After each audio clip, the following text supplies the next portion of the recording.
All right, we're here. Happy holidays, everyone. To those who celebrate, I hope you are enjoying it and feasting on some wonderful turkey, cranberries, juice, whatever you have, and stuffing and things of that sort. For those who don't celebrate, join the club. So anyways, one of the interesting things about Thanksgiving is it is a heavy release week for films, and because I am who I am and you're watching this channel, you know who I am, I would hope. And if you don't, well, welcome to the channel. Please subscribe. I don't usually do that, but might as well get the shillin'. I'm planning on covering all of them that released this week, except for The Fabelmans, which is not near me, and also Glass Onion, which is not near me. God, I love being on this godforsaken island. But the first of the 3 movies that I will be reviewing in 3 days, my Tuesday night excursion, if you will, is Strange World, the new Disney movie that's had basically no promotion except for one teaser trailer and then one trailer that I did not see in theaters. I only saw the teaser trailer. And I was wondering, hey, why is Disney just not pushing this whatsoever? This is a release to theaters, similar to Encanto, similar time of release as Encanto. Why isn't this getting the push? And guess what? I figured out the reason why it's not getting the push is because it is just another Disney movie. What do I mean by that? Well, let's get into the review, shall we? And I know I usually format my reviews into good stuff and then talk about bad stuff, but we're gonna mix it up a little bit here because this is more of an all-encompassing thing we're gonna talk about here. And that is the Disney problem that I've been having with Disney movies over the past, gosh, how long has it been? Half decade? Probably something around that, ever since about either 2017 or 2018. Disney has this habit now. I'm not talking about Pixar because Pixar does still manage to hold their own. Disney has this habit of making films that have very interesting ideas as the premise. If you think about Encanto, a family that all has superpowers of some sort. You go through a door and you get it. One person in the family doesn't have it. That sounds like a really interesting idea.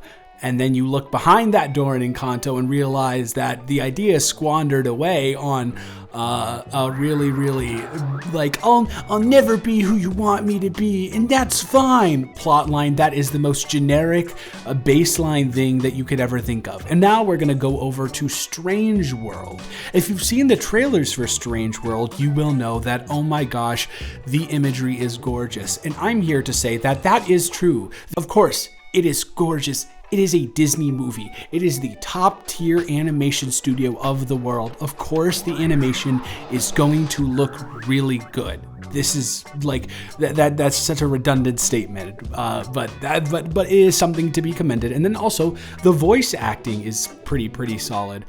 Jake Gyllenhaal is good in most things he's in. Live action, I don't know if I've ever seen him in an animated film. I probably have, but I can't think of it off the top of my head. But he does really good voice acting in this, and so does Gabrielle Union. And so does Jaboukie Young-White. All of these 3, they play a really great family, and their dynamic as a family is actually pretty good. Lucy Liu is fantastic. Dennis Quaid is actually cool. I'm not a huge Dennis Quaid fan of the person, but he generally puts in solid performances, especially in A Dog's Purpose. Don't get me started on A Dog's Purpose. But yeah, those 2 things are really good, and they are good for a family film that Disney is trying to do here. Kids are gonna love it. It's emotional, it's emotive, it's a real spectacle to stare at. Awesome stuff. Here's where we start to go down the slope a little bit. Just as I discussed with Encanto, Strange World has some really cool ideas. I can't really get into them, a lot of them, without spoiling, but you look at it straight up, oh my gosh, this magical world within a world that withholds a source of energy. Just in general, that's a pretty cool way to go about a film. I'm not gonna say it's unique, but it is an interesting premise to start off with. And then you go in deeper, there's a twist there that actually kinda, as basic as the twist was, got me a little bit. I'm not gonna lie, it got me a little bit, but the way the twist and then the meaning that twist has really does hold a very interesting idea and a very interesting lesson for children, actually, that you could really delve into and give this film a proper staunch stance on something that would actually resonate with them. The problem is that this is not the focus of the film. The focus of the film is Jake Gyllenhaal's character, Jaboukie Young-White's character, and Dennis Quaid's character. 3 generations of men. The father wasn't very, very kind to the son and his aspirations, in Dennis Quaid being the father and Jake Gyllenhaal being the son. And then, of course, later on down the line, although Jake Gyllenhaal wants to be nothing like his father. Oh my goodness, he's turned into his father. This is such a crazy thing. But then they meet up and it's like, oh my goodness gracious, they met up and they're basically the same person, but he still hates him for what he did. But he has to forgive him in order to reunite with his son and really understand that his son is him in the past. But then you get what I'm saying? It's bare bones generational trauma bullshit that about 1 million other films have spewed out. And to focus on that and make that the primary lesson of your film when there's actually a great lesson about environmental protection and things along those lines in the film that's right there, and you touch on it, and you could really like sink your teeth into it, but you choose not to, and instead you go, you need to learn that your son is you and you need to let go because that's what you wanted your father to do, but he didn't and left you with that trauma, and now you're inflicting the same trauma onto your son. This is so crazy, and it's just exhausting.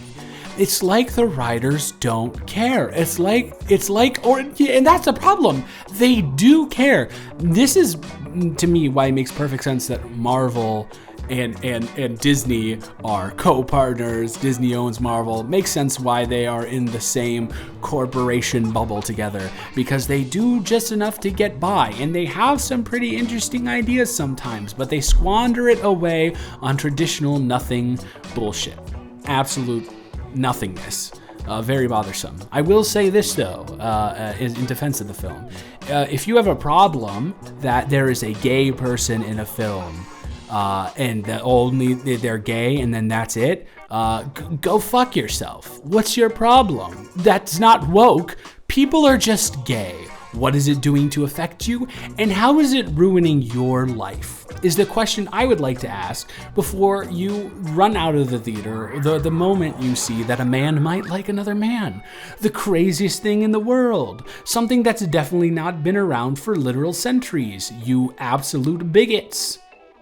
Anyways, sorry about the little rant. Overall, Strange World is fine, but it's nothing special, and if we're being honest with each other, we're lowering the bar of fine. Like, Encanto was fine, but there was more thought that went into Encanto that did into Strange World, and I understand that maybe this is something they just wanted to push out there with not much advertising, not much press. Maybe they didn't see the potential in it, but there is potential in it, but then again, it's just kind of traditionalist. So I'm hoping that we're not going to see this downward trajectory. If I could give this a comparison to anything, I would give it to Raya and the Last Dragon. That's where I would go with Strange World.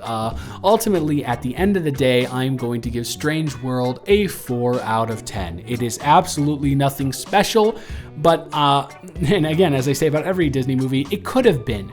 There was a way that you could spin this to make it super interesting, super good, but you didn't do it, and it just came out mediocre, as most Disney movies do nowadays. But hey, that's just my opinion, and yeah, that's it. Thank you so much for watching this video. I hope you're having a wonderful day. Tomorrow's video will be Bones and All. There is actually a theater playing it near me that I'm very excited to see. And then the video after that on Thanksgiving, on Black Friday, will be Devotion, which I'm also excited to see because Jonathan Majors is one of the best actors working today. So that is it for this video. Have a wonderful rest of your night, and I will talk to you in the next one. Goodbye.